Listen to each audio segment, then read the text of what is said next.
Good morning. Okay, let us continue the discussion on the topic demography. Today, my plan is to discuss specific fertility rate. In the last lecture, we have discussed a very simple rate of fertility, that is CBR, and then general fertility rate, that is GFR.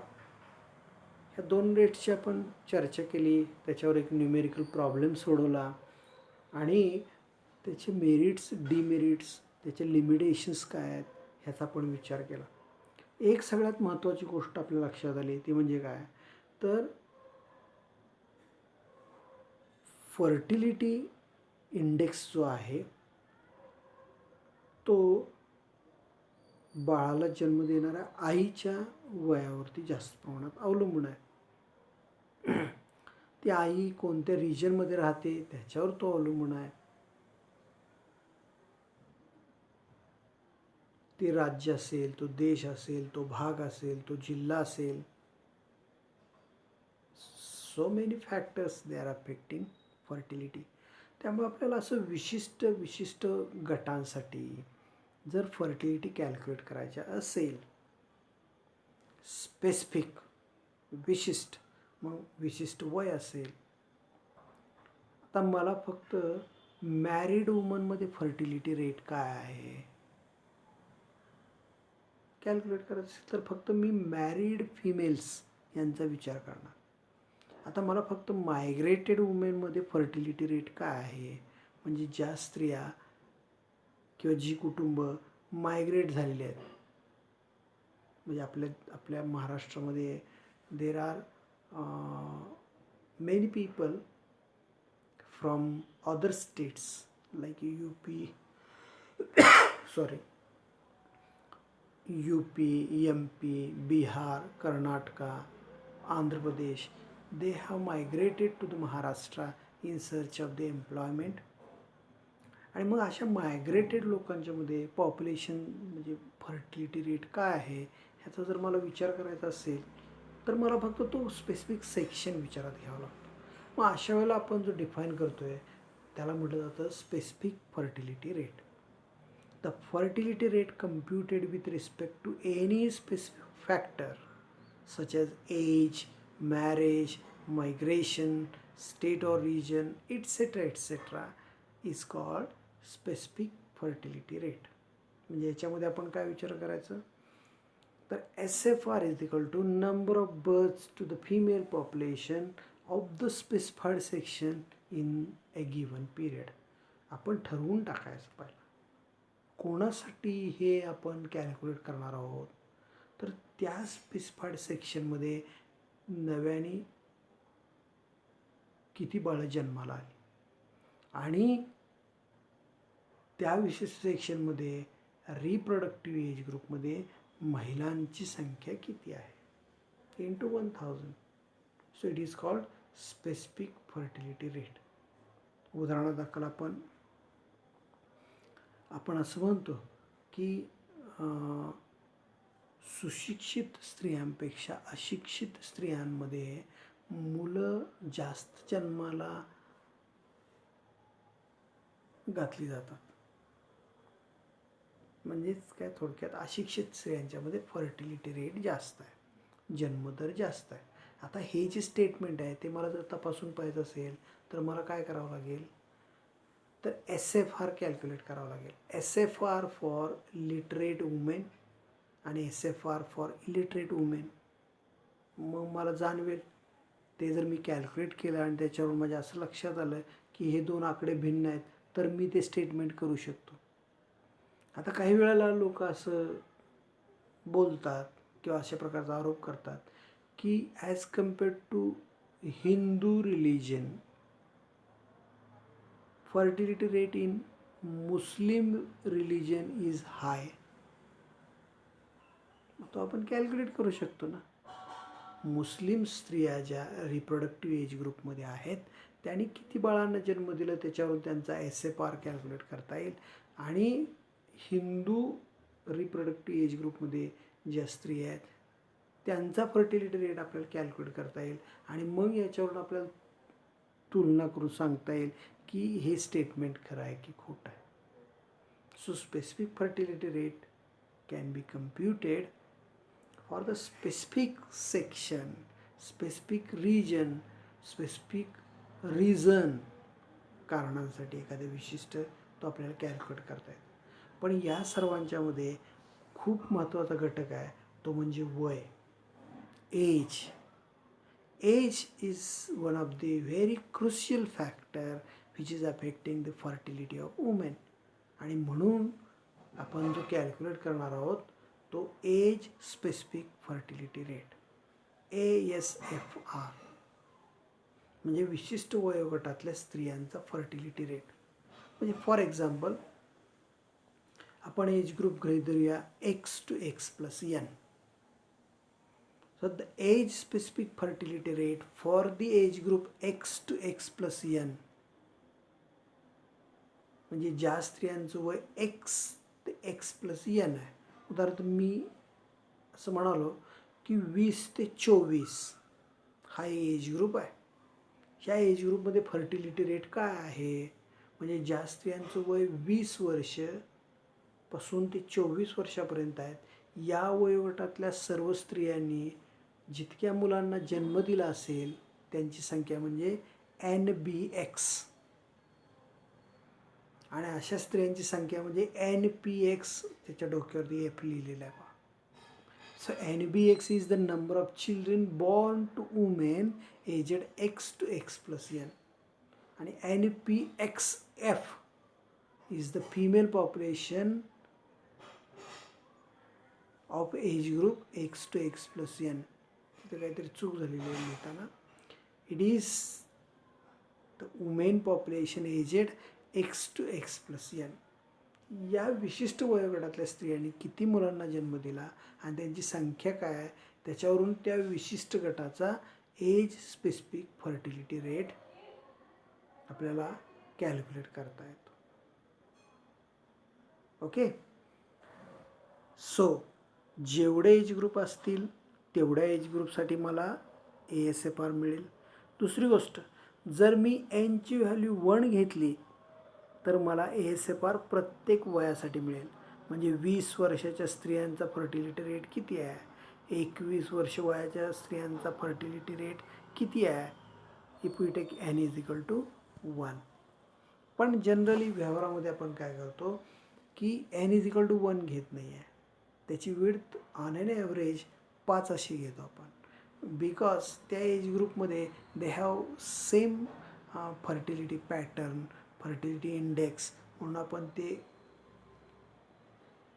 गट असे club करतो एकत्रित आणि त्याचे age group तयार करतो.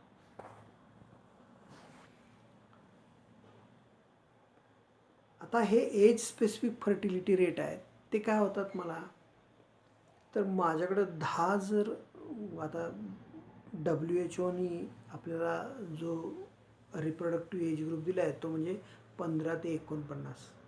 याच्यामध्ये जर आपण 5-5चे गट तयार केले तर 15 ते 19, 20 ते 24, 25 ते 29, 30 ते 34, 35 ते 39, 40 ते 45, 40 ते 44 आणि 45 ते 49 असे एकूण 8 एज ग्रुप येतात.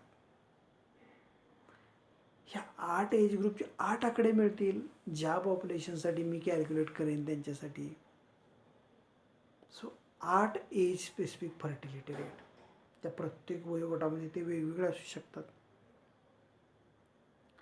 मग मला जर 2 किंवा 2पेक्षा जास्त पॉप्युलेशन्सची तुलना करायची असेल, म्हणजे फॉर एक्झाम्पल मला भारत आणि चीन या 2 राष्ट्रांची तुलना करायची आहे, भारत आणि पाकिस्तान यांची तुलना करायची आहे, भारत आणि श्रीलंका यांची तुलना करायची आहे, तर काय होणार, इकडं 8 आकडे येतील, इकडं 8 आकडे येतील.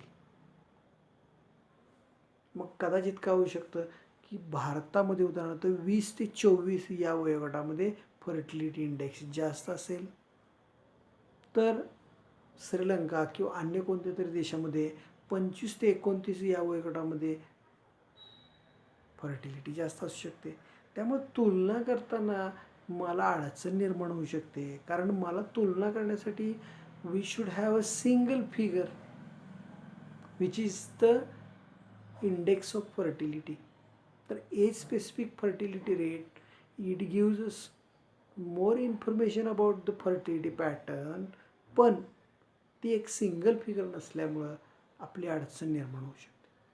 मग आता ह्याच्यातून आपल्याला एक सिंगल फिगर कशा पद्धतीने मिळेल, तर त्याच्याचं उत्तर म्हणजे total fertility rate. Total fertility rate काय सांगतो आपल्याला, तर या सर्व स्त्रियांची फर्टिलिटी एकत्रित घ्यायची, म्हणजे त्या सर्वांची टोटल करायची. So in order to obtain a practically useful measure of population growth, age specific fertility rate have to be combined into a single quantity, and for this purpose a standardized method is used. आणि ती method म्हणजे कोणते, total fertility rate. So take the sum of age specific fertility rate, आणि ती सम म्हणजेच काय, total fertility rate. So total fertility rate is nothing but it is the aggregate of age specific fertility rates. Okay, so we can formally define TFR is defined as summation NBX PNX F into 1000, म्हणजे हा age specific fertility rate आहे, त्याची total केली मी आणि त्याला into N केलं आहे. आता एज ग्रुप जर 5 असेल तर त्याला आपल्याला 5ने गुणावं लागेल, कारण काय, मी ज्याला एका संपूर्ण गटाचा फर्टिलिटी रेट कॅल्क्युलेट करतो त्यावेळेला त्या गटाला, म्हणजे उदाहरणार्थ 20 ते 24 हा एज ग्रुप आहे. ह्या एज ग्रुपमध्ये फर्टिलिटी रेट मला जर उदाहरणार्थ 25 असा आढळून आला, तर मी काय म्हणणार की या एज ग्रुपमधल्या स्त्रिया ऑन ॲन ॲव्हरेज 25 दर हजारी 25 बाळांना जन्म देत आहेत. पण त्या एज ग्रुपमध्ये 20 वर्षाची स्त्री आहे, 21 वर्षाची आहे, 22 वर्षाची आहे, 23 वर्षाची आहे, 24 वर्षाची आहे, अशा 5 वेगवेगळ्या वयाच्या स्त्रिया इन्क्लूड आहेत. मग आता ह्या 5च्या स्त्रियांच्या बाबतीतले ते कन्क्लुजन आहे ना, म्हणून आपल्याला त्याला त्याच्या विड्थनी मल्टिप्लाय करायचं. So it is multiplied by the width. समजा आपण n=1 घेतला तर ते प्रत्येक वयोगटासाठी, म्हणजे ही जी सम आहे ती एकूण 15ला सुरू होईल आणि 49ला संपेल. पण जर ते एज ग्रुप असतील तर ती सम फक्त 8 आकड्यांची असणार आहे. सो अशा पद्धतीने TFR म्हणजे it is the aggregate of age specific fertility rate. आता ते सिम्बॉल्स आणि नोटेशन्स हे एकदा तुम्ही समजावून घेतले तर तुमच्या लक्षात येतील की we are using the same symbols and notations again and again. म्हणजे NBX, NPX, F they are same as we have seen already. तर TFR आपल्याला अशा पद्धतीने मग काय होईल की एका संपूर्ण पॉप्युलेशनसाठी मला एकच व्हॅल्यू मिळते विच इज अ TFR. त्यामध्ये सिंगल व्हॅल्यू ती आता कशी मिळते ह्याचं एक छोटंसं एक्झाम्पल आपण बघूया. जे एक्झाम्पल मागच्या व्हिडिओ लेक्चरमध्ये घेतलं होतं त्याच एक्झाम्पलसाठी आपण ASFR आणि TFR कॅल्क्युलेट करूया. हे जे पॉप्युलेशन आहे त्याची साईज आहे 2,20,200. हे टोटल पॉप्युलेशन आहे आणि वयवर्ष 15 ते वयवर्ष 49 या सगळ्या वयोगटामध्ये स्त्रियांचं पॉप्युलेशन काय आहे आणि त्यांनी किती बाळांना जन्म दिला हे आपल्याला या डेटामध्ये दिलेलं आहे. Okay, so this is the data we are given. मग आता या ठिकाणी आपल्याला जे पॉप्युलेशन दिलेलं आहे त्याची टोटल करणार आपण. म्हणजे वयवर्ष 15 ते 49मध्ये एकूण स्त्रियांची संख्या किती आहे, म्हणजे 1,07,700 येणार. हे हजारातले आकडे आहेत. त्यांनी जन्म दिलेल्या बाळांची संख्या 7059. आता मी प्रत्येक वयोगटासाठी ASFR कॅल्क्युलेट केला आहे. म्हणजे काय केलं तर 260 म्हणजे B डिवायडेड बाय NPX म्हणजे 16,000 गुणिले 1,000 16.25.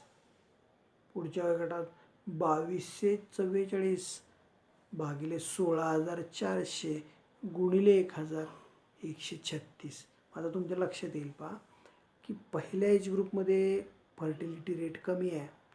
म्हणजे पहिल्या एज ग्रुपमध्ये दर 1,000 स्त्रियांच्या पाठीमागं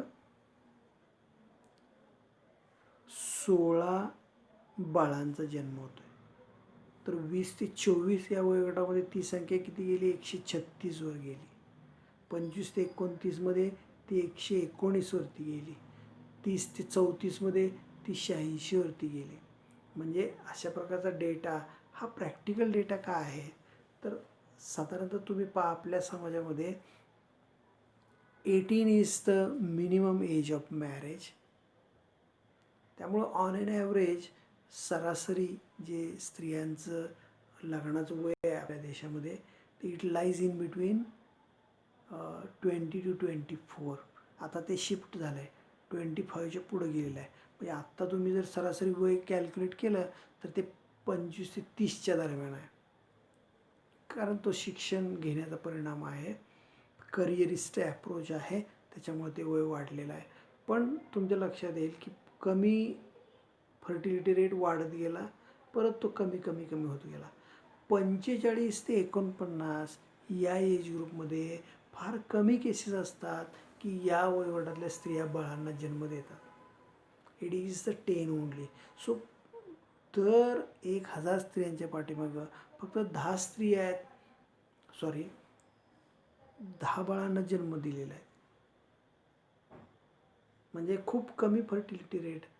जसं वय वाढेल तसं फर्टिलिटी रेट कमी येत जातो. म्हणजे हे ASFRचे आकडे आहेत. हे किती आहेत एकूण 8 आकडे मगाशी आपण कॅल्क्युलेट केले त्या पद्धतीने. There are 8 different age specific fertility rates.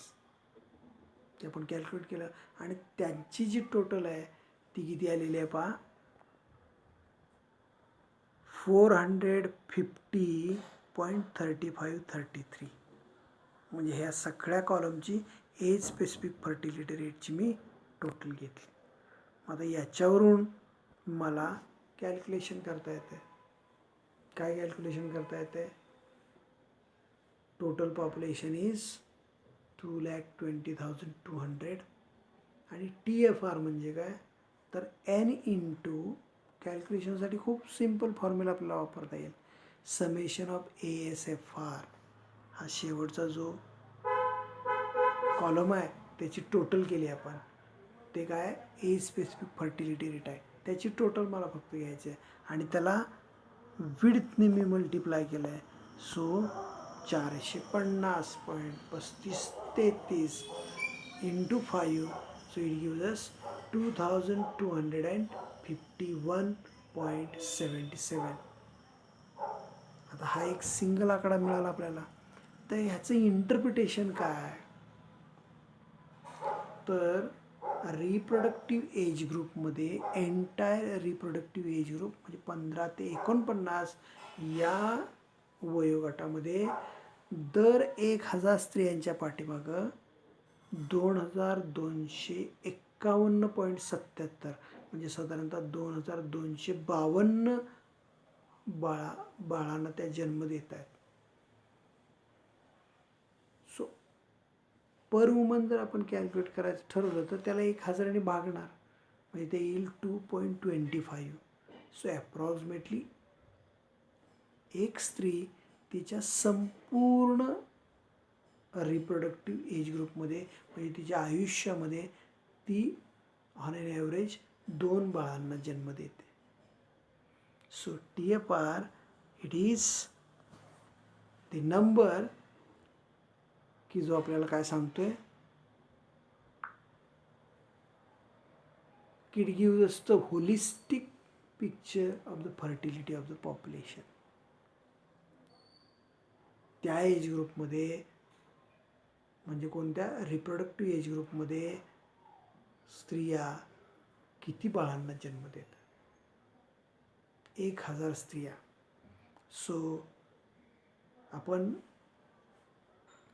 या लेक्चरमध्ये फर्टिलिटी रेट्स कंटिन्यू करताना स्पेसिफिक फर्टिलिटी रेट SFR, ज्याच्यामध्ये एज स्पेसिफिक फर्टिलिटी रेट हा अतिशय महत्त्वाचा फर्टिलिटी रेट आहे, त्याची चर्चा केली. कारण एज अँड सेक्स कॉम्पोजिशन त्याच्यावरती परिणाम करत असते.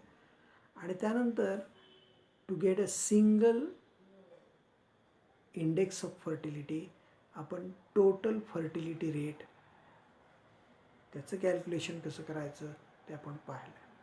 So with the simple example आपण हे 2 रेट समजावून घेतले.